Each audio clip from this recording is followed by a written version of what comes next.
They said she was a monster. They said Isabella Sterling, the 10-year-old heiress to a multi-billion-dollar empire, was untamable. In just 6 months, she had chewed up and spit out 24 professional governesses. The best agencies in New York blacklisted the family. Her father, Arthur Sterling, was a man who could buy countries, but he couldn't buy his daughter's obedience. He was ready to send her away to a boarding school for troubled youth. But then, on a rainy Tuesday night in a cheap diner, a waitress named Elena Vance did something that left the billionaire speechless. She didn't shout. She didn't beg. She simply understood. This is the true story of how a woman with nothing saved a girl who had everything, and the dark secret they uncovered together. The rain in Seattle doesn't wash things clean, it just makes the grime stick harder. It was 8:15 p.m. on a Tuesday at the Rusty Spoon, a diner that smelled permanently of bacon grease and stale coffee. Elena Vance wiped down counter number 4 for the 20th time that shift. At 26, Elena had the tired eyes of someone who had lived 3 lifetimes. She wasn't just a waitress. She was a ghost in the machine of the service industry. She kept her head down, did her job, and collected her tips in a jar labeled Escape Fund. The bell above the door didn't just jingle, it was violently thrown open. The atmosphere in the diner shifted instantly. 2 men in black suits entered first. Private security, the kind that bulge out of their jackets. Then came a man who looked like he owned the air everyone else was breathing. Arthur Sterling. He was handsome in a jagged, exhausted way, checking his watch as if counting down seconds to a detonation. And then, the detonation walked in. Isabella Bella Sterling was 10 years old, dressed in a Burberry coat that cost more than Elena's car. She was dragging a terrified-looking woman in a nanny's uniform by the hand. "I said I want pancakes!" Bella screamed. It wasn't a child's whine, it was a vocal shredding. The sound cut through the clatter of silverware. "Bella, please," the nanny, whose name tag read Sarah, whispered, trembling. "We have dinner at home. Your father said—" "I don't care what he said!" Bella grabbed a glass sugar dispenser from the nearest table and hurled it. It smashed against the wall, inches from a truck driver's head. The diner went silent. Arthur Sterling pinched the bridge of his nose. He looked defeated. "Sarah, handle her. Please, just handle her." "I can't, Mr. Sterling." Sarah was crying now. "She bit me. Look." She held up a wrist, rapidly turning purple. "I quit. I don't care about the severance. I'm done." Sarah ran out into the rain, leaving the billionaire and his daughter, standing in the wreckage of sugar and glass. Arthur looked at his daughter. "Bella, we are leaving. Now." "No." Bella sat on the dirty floor, crossing her arms. Her eyes were dry. There were no tears, just a cold, calculating rage that didn't belong on a 10-year-old's face. "Drag me. Let everyone take pictures." Arthur froze.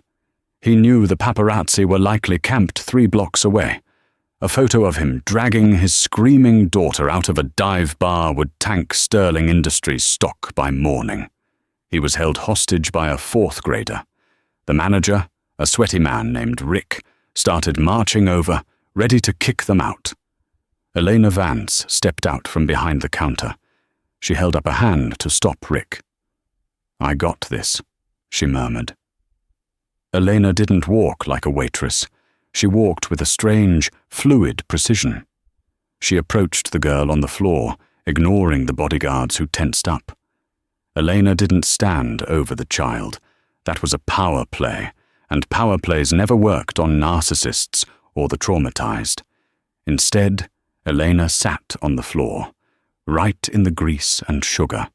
She sat cross-legged, facing away from Bella, and pulled a notepad out of her apron. She started drawing. The silence stretched for 30 seconds. Bella, confused by the lack of attention, leaned forward. What are you doing? I'm screaming." "I know," Elena said calmly, not looking up. "You're very good at it. You have excellent diaphragm control. But I'm busy." "You're a waitress. You have to serve me."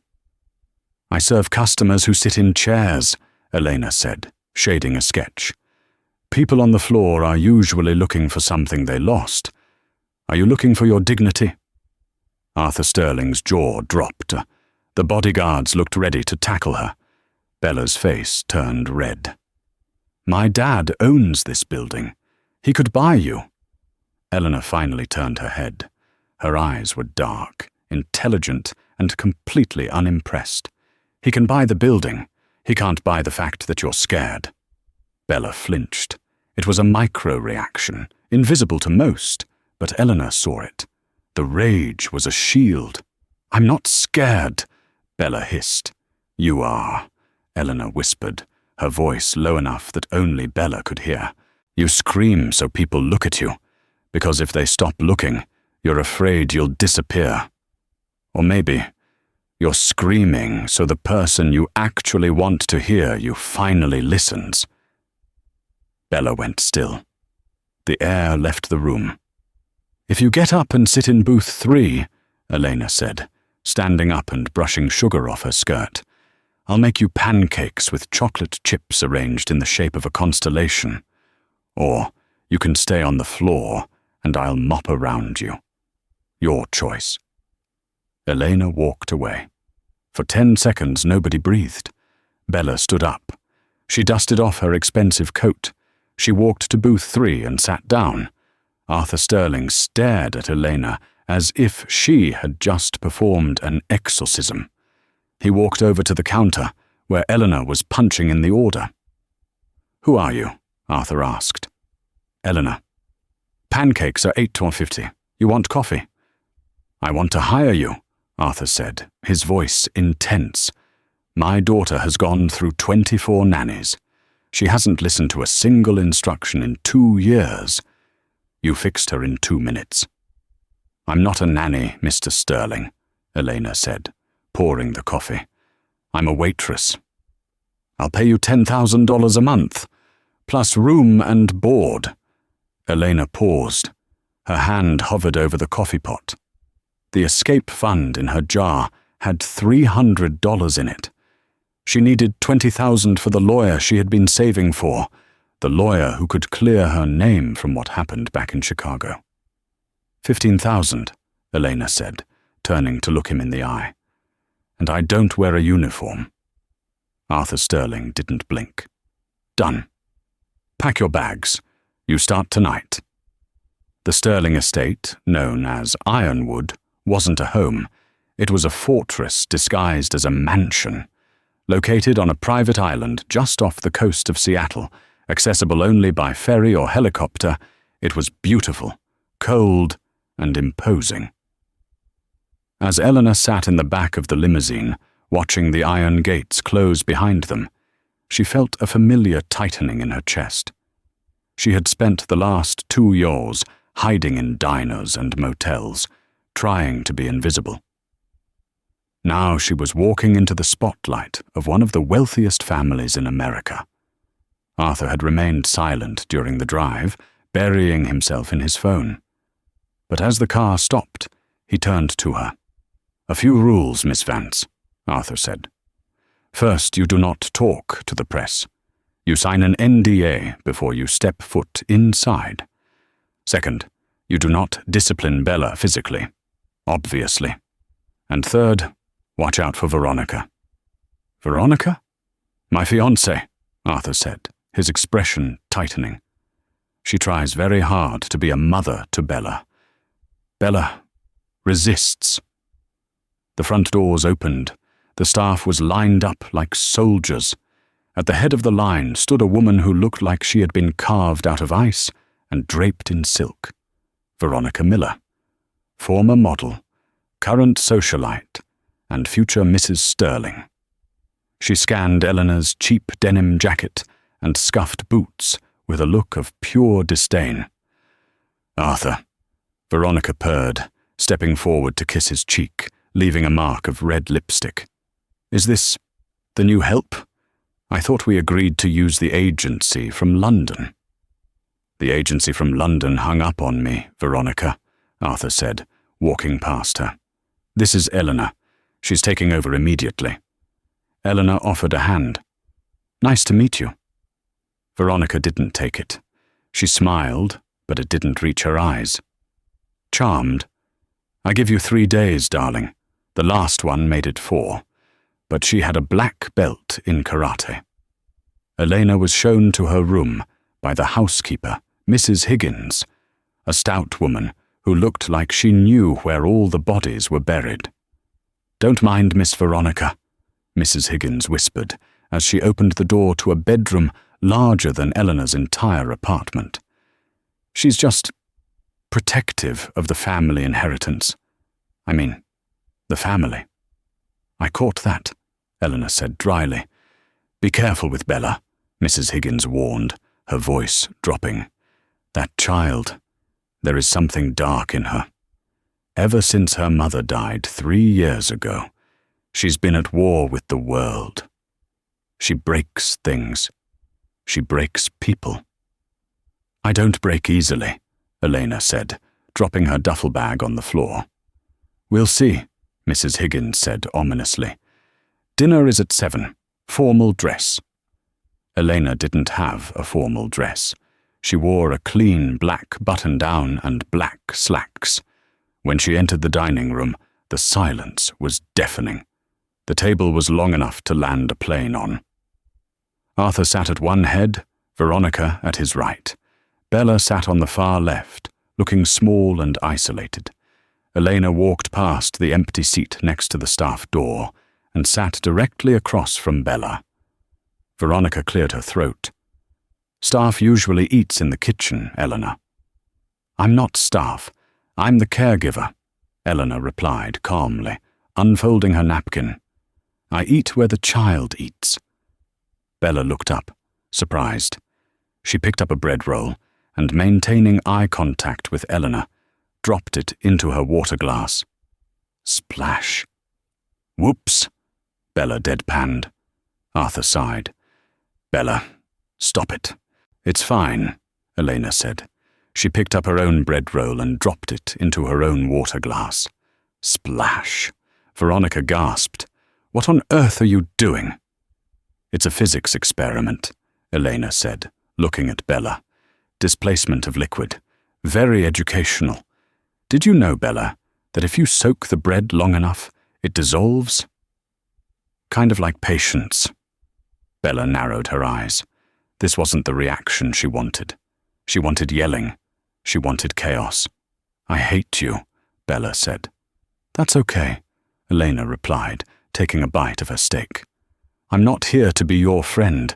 I'm here to make sure you survive your childhood." "I don't need to survive," Bella said, her voice trembling slightly. "I need everyone to leave me alone." "Then why do you make so much noise?" Elena asked. Bella slammed her fork down and ran out of the room. "Well done," Veronica sneered. "You've upset her before the salad course." "She's not upset," Elena said, watching the door where Bella had vanished. "She's intrigued. She's testing the electric fence to see if she gets shocked. When she realizes I don't shock back, she'll start talking." Arthur looked at Elena with a mixture of confusion and hope. "What makes you so sure?" Elena took a sip of water. She couldn't tell him the truth.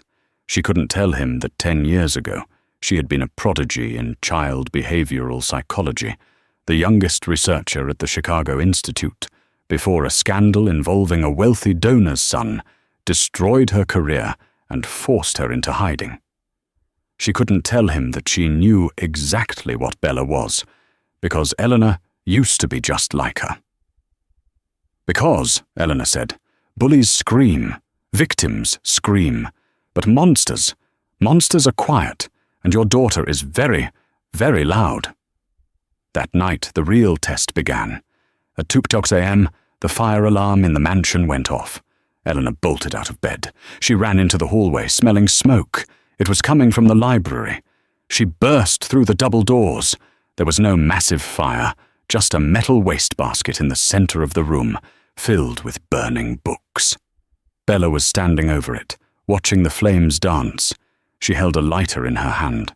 They were boring anyway, Bella said, looking at Eleanor. Go ahead. Call my dad. Get fired. Run away. Eleanor looked at the books. They weren't just random books. They were photo albums. Elena walked over, grabbed a heavy wool blanket from the sofa, and smothered the fire. The room plunged into smoky darkness. I'm not calling your dad, Elena said. Why not? Bella demanded. I almost burned the house down. No, you didn't. You put the basket in the center of the room on a marble floor where the fire couldn't spread. You didn't want to burn the house, Bella. You wanted to burn the memories.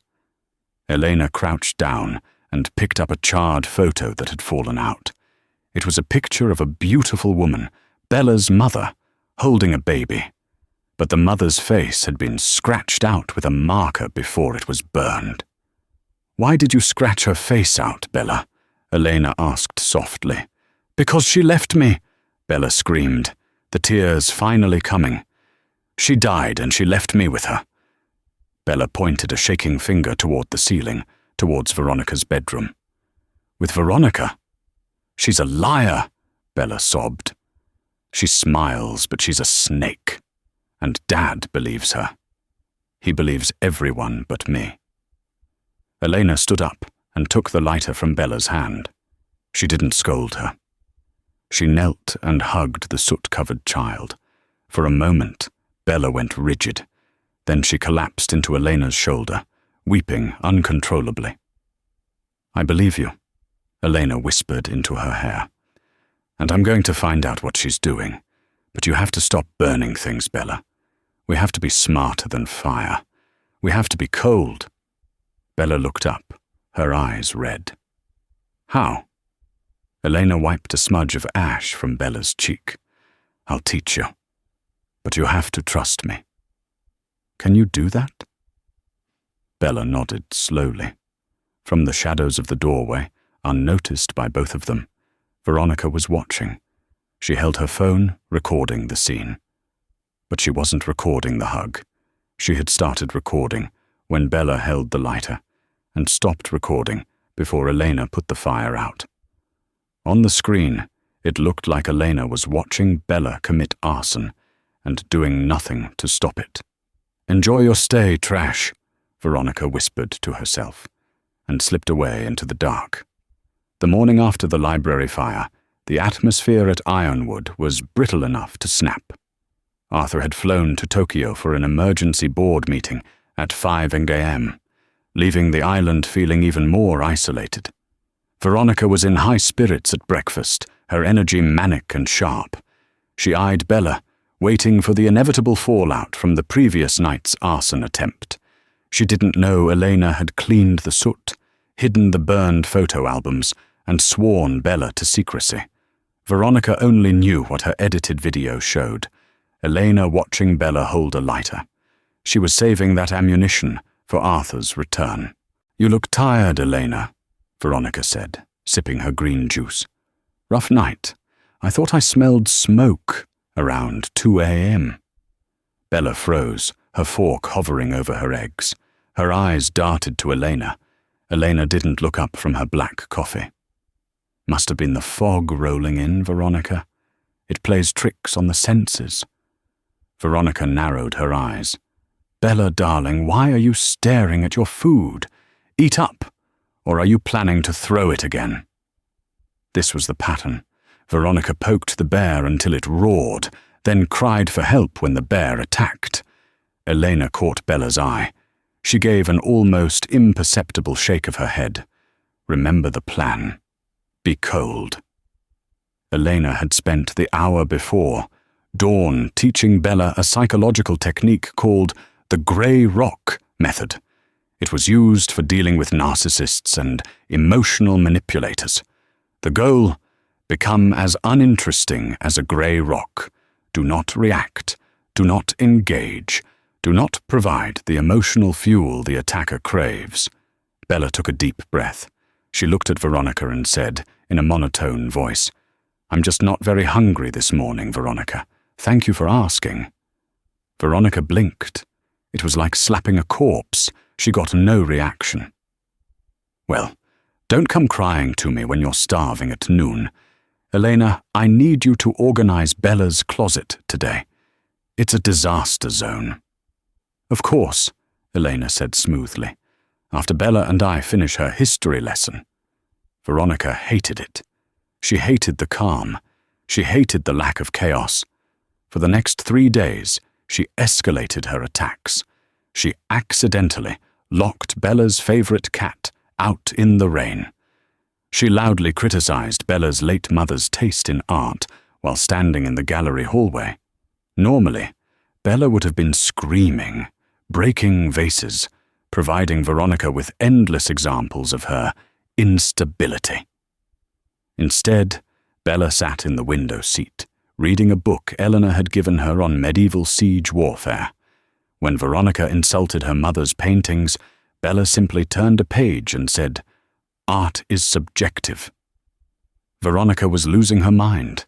The silence in the house was louder than the screaming ever was. But while they were winning the psychological battle, Elena knew she was losing time. She had noticed Mrs. Higgins, the housekeeper, watching her with suspicion. Twice, Elena had caught Veronica coming out of her, Elena's bedroom, when she wasn't supposed to be there. Veronica was planning something. The grey rock method only worked as a defense. To actually help Bella, Elena had to go on the offensive. She needed to know what Veronica's endgame was.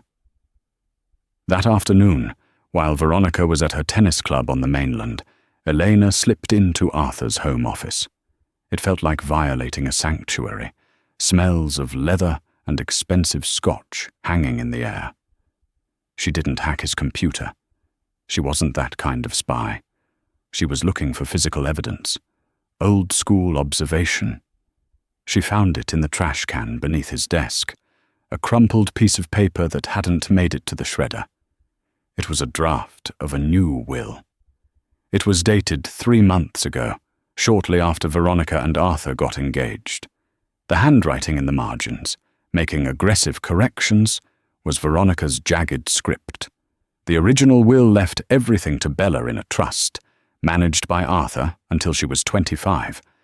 The new draft, heavily annotated by Veronica, suggested a shift.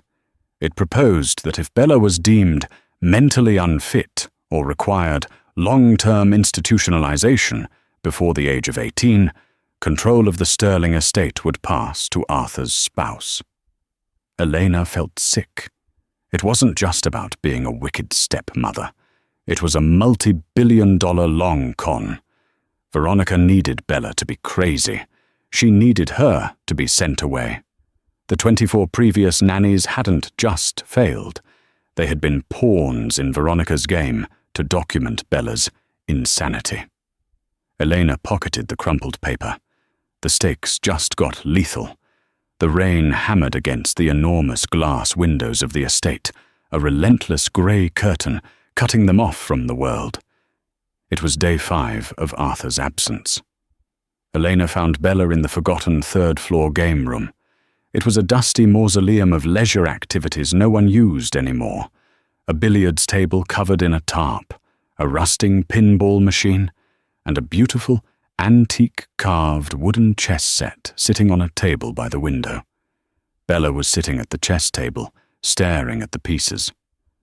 "My mum taught me how to play when I was 5, Bella said softly, not looking around as Eleanor entered. "We used to play every Sunday. Dad was always working." "Do you remember how the pieces move?" Eleanor asked, pulling up a chair opposite her. "Mostly. The horse goes in an L. The castle goes straight." "The knight and the rook," Eleanor corrected gently. She began resetting the board. "Chess isn't just a game, Bella. It's life, especially your life right now." Bella frowned. "How?" Eleanor picked up the black queen. "This is the most powerful piece on the board. She can go anywhere, do anything. She's terrifying. She dominates the center." Elena placed the Black Queen aggressively in the middle of the board. Who does that remind you of? Bella's eyes widened. Veronica. Exactly. She owns the board right now. She's loud, she's visible, she takes whatever space she wants. Elena then picked up the White King, a piece that moves slowly, one square at a time, and is constantly vulnerable. And who is this? Bella looked down. Me. I'm just trying not to get captured. No, Elena said firmly. This is your dad. Powerful in name but slow to move, and easy to trap if he's not careful. Elena placed a humble white pawn in front of the Black Queen. So what am I? Bella asked. A pawn? Just something to be sacrificed? Elena smiled, a real, genuine smile that reached her tired eyes. No, Bella. You're the player. You're the one moving the pieces. You just forgot you were sitting at the table. For the next 4 hours the storm raged outside, but a different kind of storm brewed inside the game room. Elena didn't just teach Bella chess, she taught her strategy. You're playing emotionally, Elena said, capturing Bella's bishop. You sent your bishop out because you were mad. I took your pawn. You wanted revenge. Now you've lost both. Veronica thrives on your reaction. In chess, if you react without thinking, you lose. You have to anticipate her move 3 steps before she makes it. Bella was a quick study. Her intelligence, so often masked by trauma and rage, was razor sharp. By the 3rd game, she was setting traps Elena barely saw coming. As they played, the walls continued to come down. Veronica was Mum's friend before Mum got sick, Bella said suddenly, moving her rook to defend her king. She used to bring her special herbal teas. She said they helped with the stress. Elena went very still. What kind of stress? Dad was worried about a merger. Mum was worried about Dad. Veronica was always there, whispering. After Mum died, it was only a month before Veronica moved into the guest room. 6 months later, she had the ring. Bella aggressively took Elena's knight. I told Dad I thought Veronica made Mum sicker. He sent me to a child psychologist who prescribed me antipsychotics. Veronica found the doctor. Elena's blood ran cold. The narrative was complete now. The will, the gaslighting, the potential poisoning. It was a Shakespearean tragedy playing out in modern Seattle. Checkmate, Bella whispered. Elena looked down. While she had been lost in thought, the 10-year-old had cornered her king with a brilliant combination of rook and knight moves. Elena looked up at the girl. Bella wasn't slouched anymore. Her shoulders were back. There was a spark in her eye that hadn't been there a week ago. It wasn't rage, it was confidence. You're ready, Elena said. Ready for what? Veronica is going to make her big move soon, before your dad gets back tomorrow night. She knows she's losing control of you. Desperate players make dangerous moves. We have to be ready to sacrifice a piece to win the game.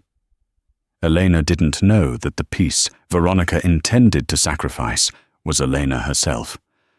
Arthur was due back the next evening, just in time for the annual Sterling Foundation charity gala, which was being held at the estate. The house was swarming with caterers, florists, and event planners, all under Veronica's manic direction.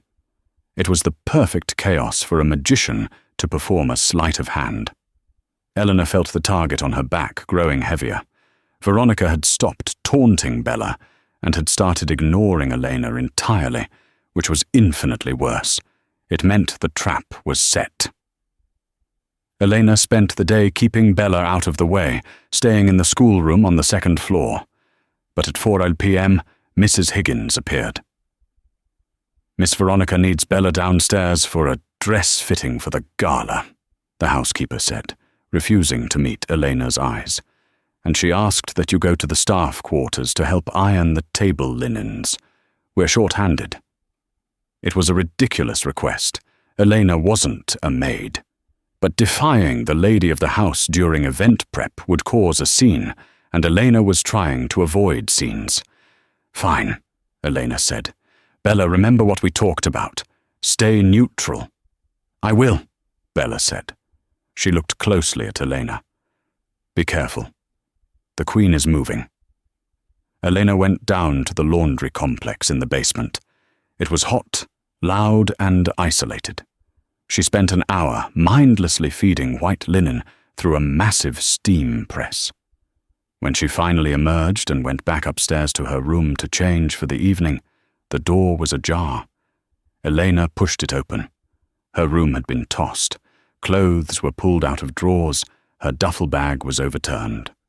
Standing in the middle of the room were Veronica, two large men in security uniforms, and a terrified-looking Bella. "What's going on?" Elena asked, her pulse spiking.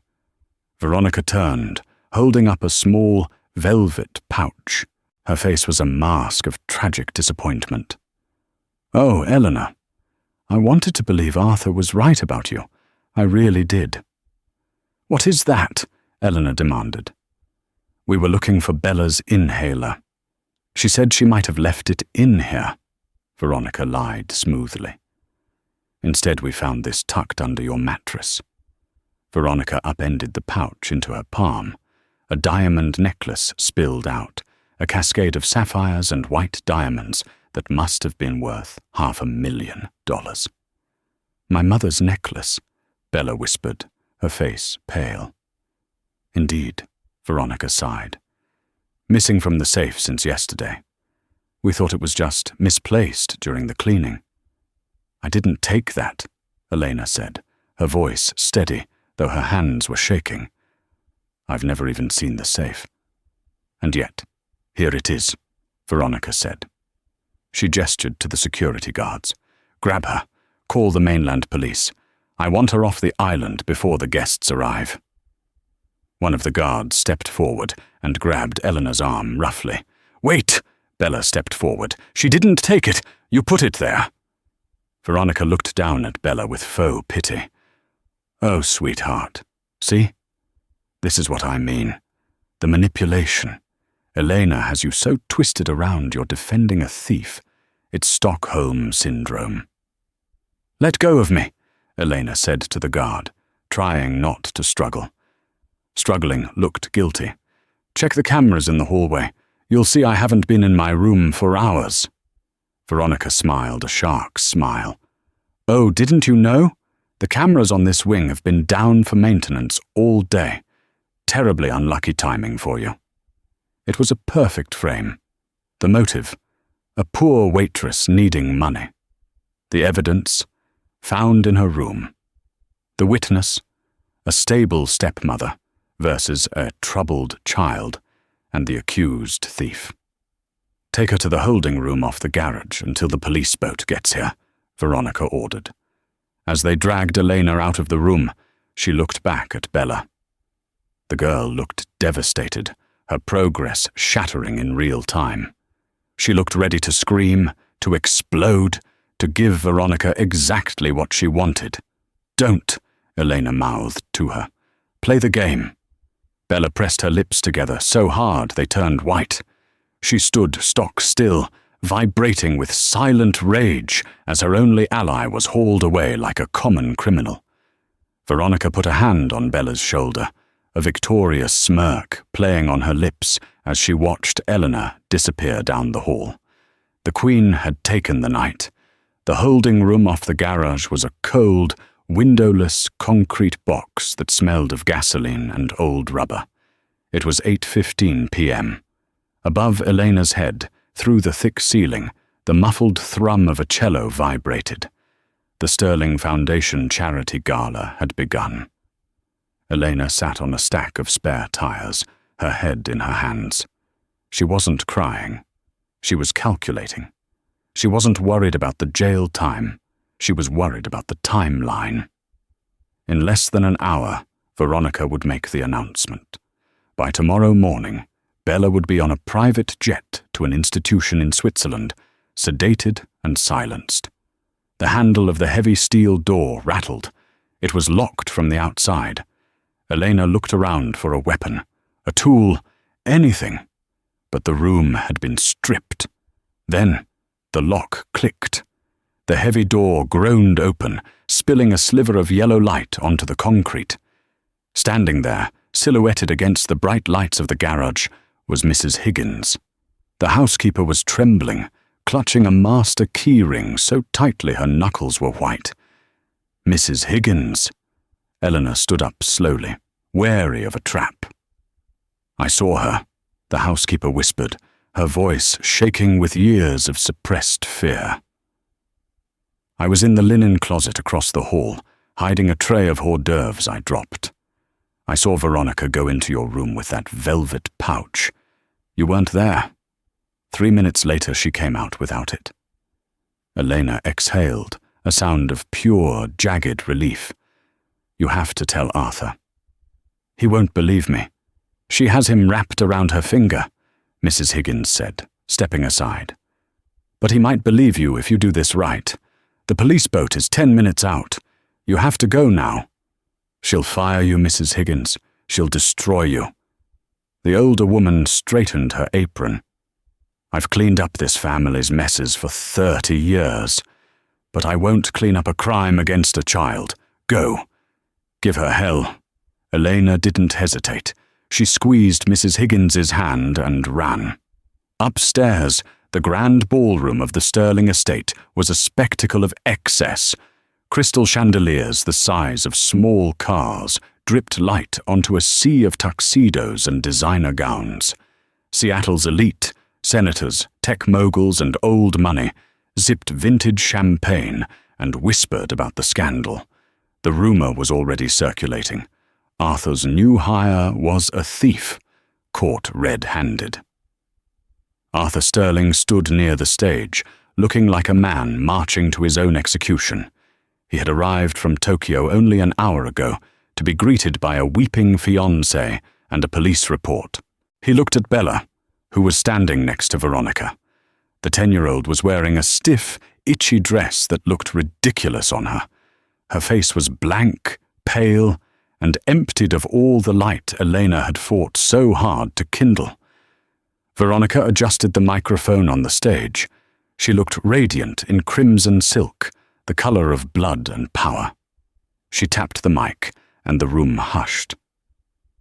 "Thank you all for coming," Veronica began, her voice trembling with a perfectly manufactured emotion. "It has been a trying day for the Sterling family. As many of you know, loving a child with special emotional needs is a challenge. And when people we trust betray us, it cuts deep." She wiped a non-existent tear from her cheek. The crowd murmured sympathetically. Poor Veronica. Such a saint for taking on a troubled stepchild. "Arthur and I have made a difficult decision," Veronica continued, placing a possessive hand on Arthur's arm. "For Bella's own safety, and for her mental health, we will be sending her to the St. Jude Institute in Switzerland immediately following our wedding. It is the only way to help her." Arthur looked down at his shoes, his jaw clenched. He had finally agreed. He thought he had no choice. He thought his daughter was broken beyond repair. "It is for the best," Veronica sighed into the mic. "We just want peace." Objection. The word didn't just ring out, it struck the room like a physical blow. Every head turned toward the double mahogany doors at the back of the ballroom. They had been thrown open with enough force to crack the plaster. Elena Vance stood there. She was a stark contrast to the room. She was wearing her black work trousers and a simple black button-down, smudged with grease from the garage tires. Her hair was coming loose from its bun. She was breathing hard. But as she stepped into the light, she didn't look like a waitress. She looked like an executioner.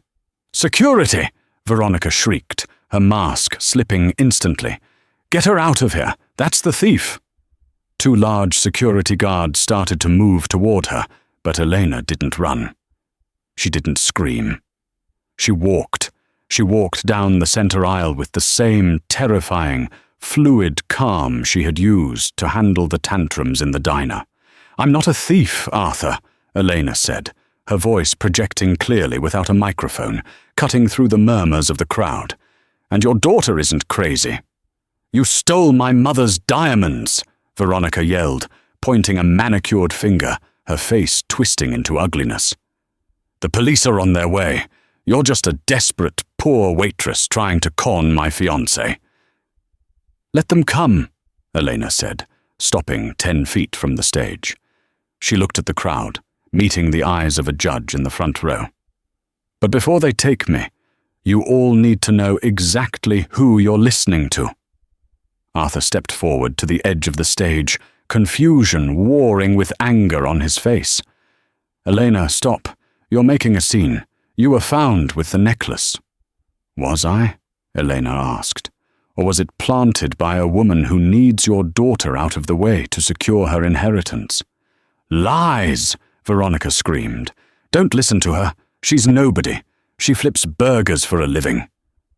Elena turned her dark, intelligent eyes on the crowd.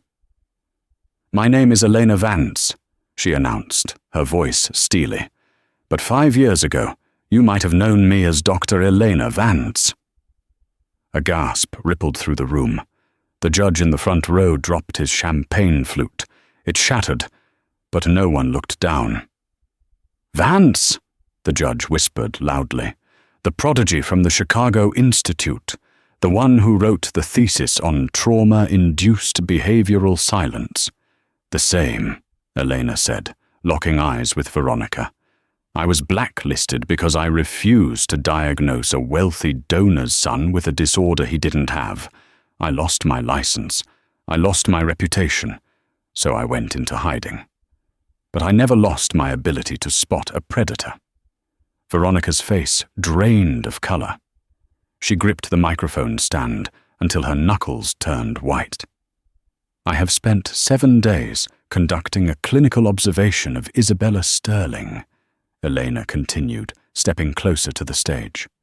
"And I am putting my professional reputation on the line right now. Bella does not have intermittent explosive disorder. She does not have bipolar disorder.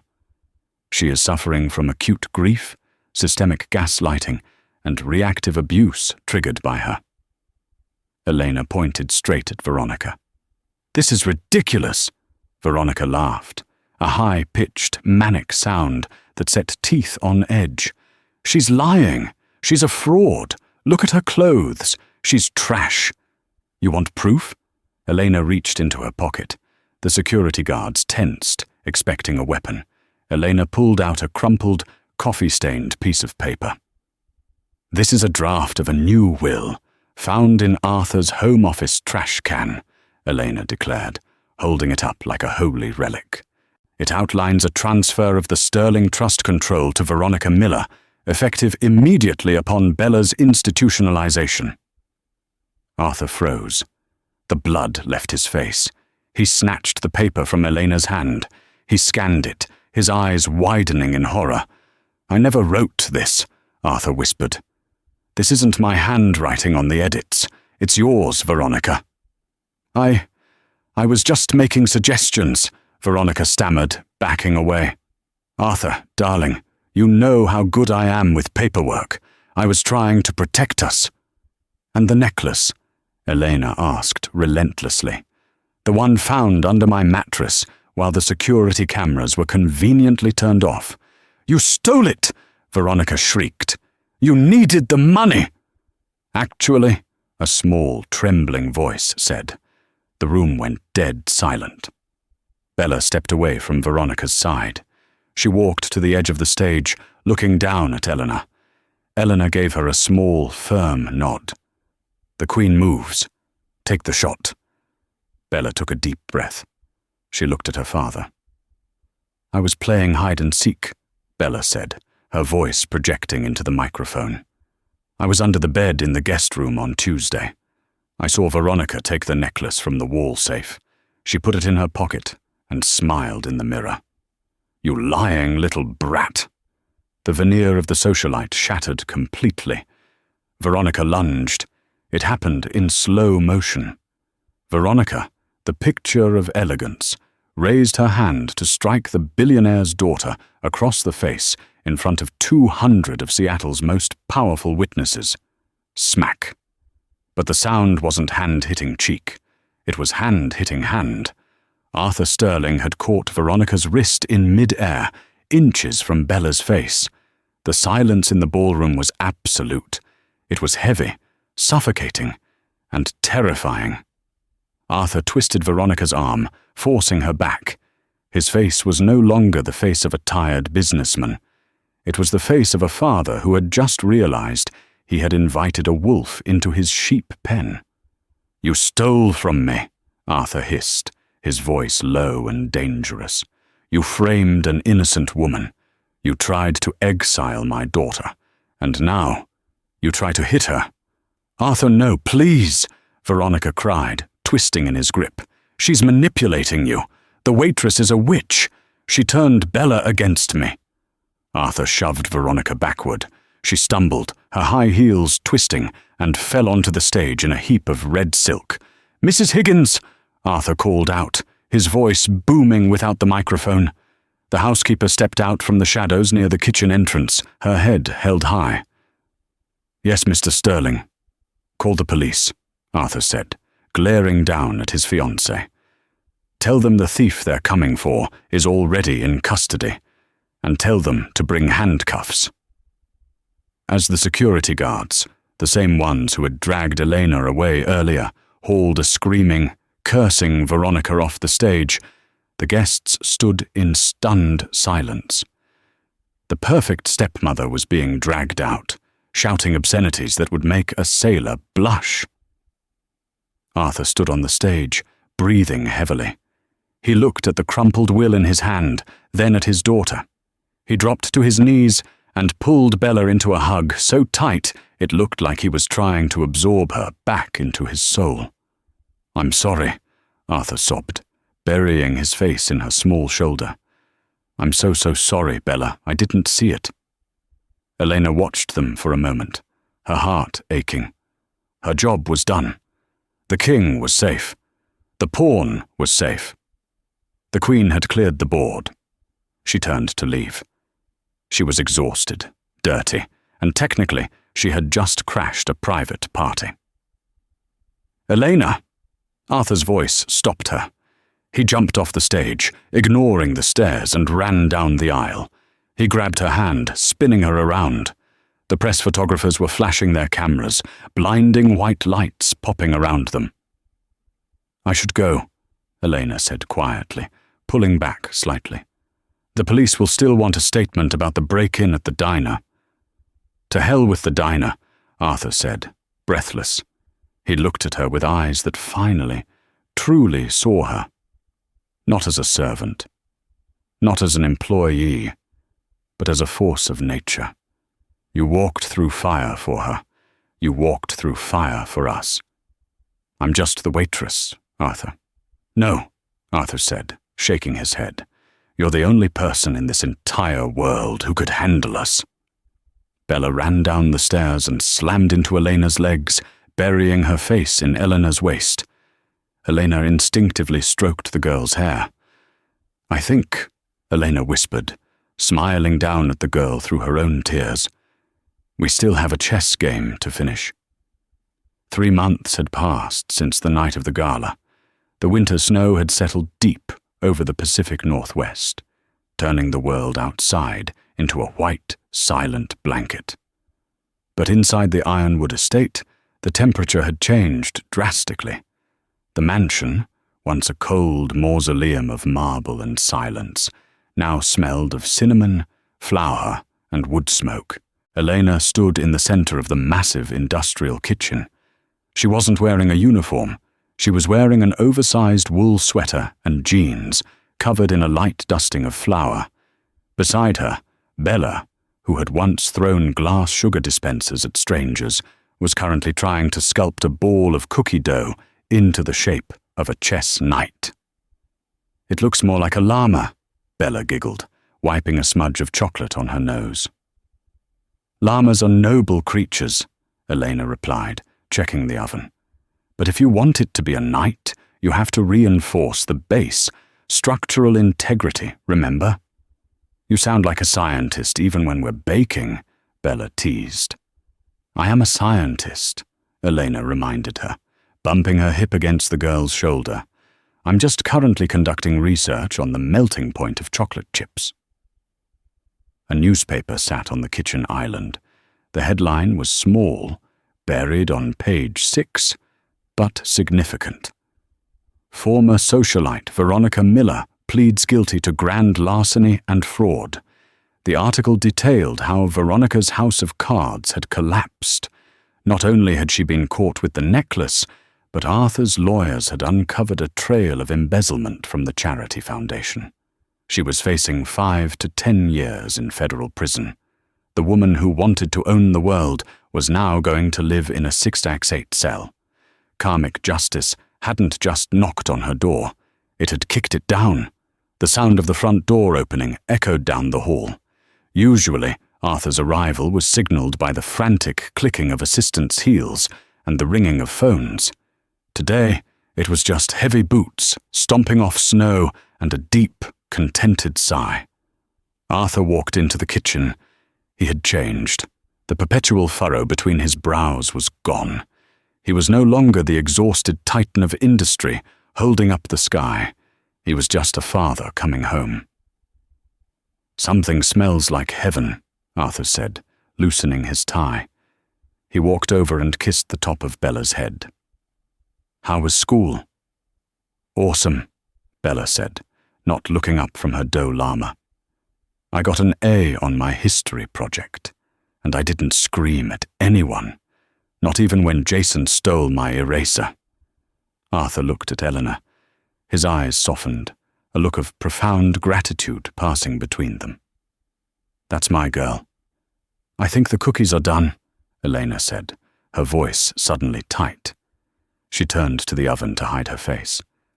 Later that evening, after Bella had fallen asleep watching a movie, Elena retreated to the library. The fire was crackling, casting long shadows on the walls. She wasn't reading. She was packing. A small cardboard box sat on the desk. In it, she placed her few belongings: the sketchbook from the diner, her old medical journals, and the framed photo of her and Bella from the zoo trip last week. "Going somewhere?" Elena jumped. Arthur was leaning against the doorframe, holding 2 glasses of wine. He walked into the room, the firelight catching the sharp angles of his face. "Yes," Elena stammered. "My contract. It was for 3 months, to stabilize Bella. She's stable, Arthur. She's happy. She's thriving." Arthur set the wine down on the chess table, the same table where Elena had taught Bella how to fight back. "So you're just going to leave? Back to the Rusty Spoon?" "Actually," Elena said, trying to keep her voice steady. "The Chicago Institute called. They saw the news. They want me back, head of the child psychology department. It's everything I worked for before I was ruined. It was the logical choice. It was the safe choice.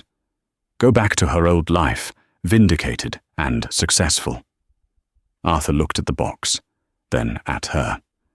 He took a step closer, invading her personal space in a way that made her heart hammer against her ribs. "And what about what I want?" he asked quietly. "You have what you want," Elena argued weakly. "Your daughter is back. Your company is safe. The evil stepmother is gone. You think that's what I want?" Arthur laughed, a dry, humorless sound. "Elena, before you walked into that diner, I was a ghost. I was living in this house, afraid of my own child, blinded by a woman who didn't love me. You didn't just save Bella." He reached out and took her hand.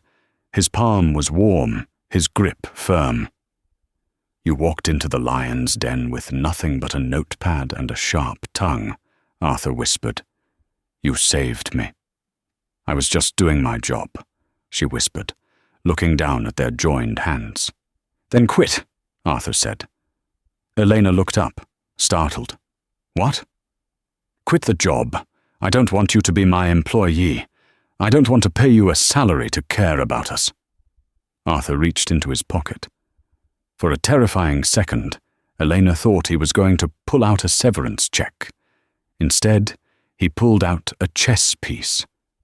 It was the White Queen from the antique set. He placed it in the center of her palm and closed her fingers over it.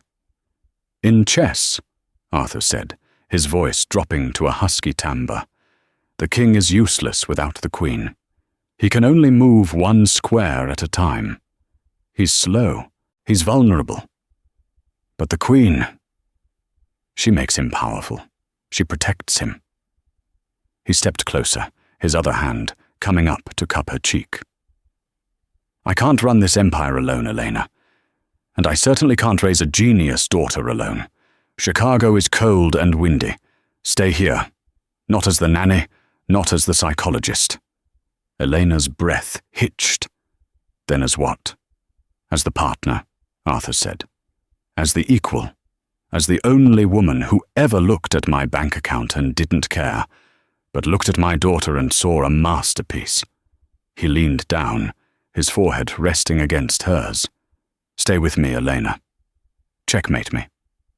Elena looked at the chess piece in her hand, then up into the eyes of the man who had been the villain of her assumptions, and was now the hero of her reality. She thought about the cold apartment in Chicago.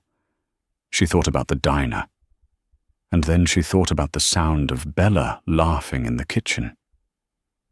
She dropped the cardboard box. It hit the floor with a thud. I suppose, Elena smiled, tears pricking her eyes, that Chicago is too windy this time of year. Arthur didn't wait. He kissed her. It wasn't polite, and it wasn't tentative. It was a kiss that contained 3 months of suppressed longing, fear, and admiration. It was the kind of kiss that signaled the end of the game and the start of a life. Upstairs, unbeknownst to them, a 10-year-old girl was sitting at the top of the stairs, peeking through the banister. Bella smiled, a wide, genuine, victorious smile. She pulled a small notebook out of her pajama pocket. Under the heading, Operation Checkmate Dad, she drew a big red check mark. The waitress had won the game. The billionaire had won a heart. And the little girl, she had won a family. Wow, I literally have chills. From wiping tables at a greasy diner to becoming the queen of the Sterling Empire, Elena Vance is officially the MVP of karmic justice. I really loved how this story wasn't just about romance, but about healing trauma and the power of standing up for the truth, no matter how rich or powerful the enemy is. Veronica is in jail, Bella is happy, and Arthur finally found his match. Now, I have a question for you guys. If you were Elena, would you have forgiven Arthur for bringing Veronica into the house in the first place? Or was he just a victim too? Let me know your debate in the comments below. If this story touched your heart, please hit that like button. It helps us create more long-form dramas like this one. And if you haven't already, subscribe and turn on notifications so you're the first to hear next week's story. It involves a hidden prince and a very angry barista. You won't want to miss it. Thanks for watching.